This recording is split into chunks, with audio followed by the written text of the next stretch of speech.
শহীদদের প্রতি শ্রদ্ধা জানিয়ে বীর বিক্রম শহীদ খবিরুজ্জামান উচ্চ বিদ্যালয় কর্তৃক আয়োজিত সমাবেশ। ২১শে ফেব্রুয়ারি বাংলা ভাষাভাষী মানুষদের জন্য এক অবিস্মরণীয় দিন। ১৯৫২ সালের এই দিনে মাতৃভাষার অধিকার রক্ষায় দেশের ছাত্র সমাজ বিক্ষোভে অংশগ্রহণ করে।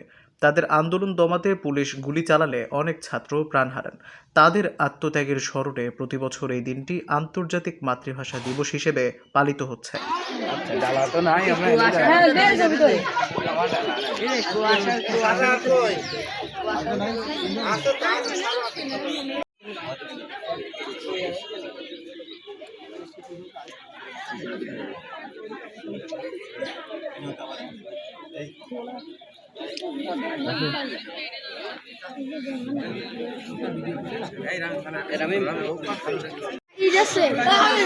সপ্তম শ্রেণীর ছাত্র কিন্তু না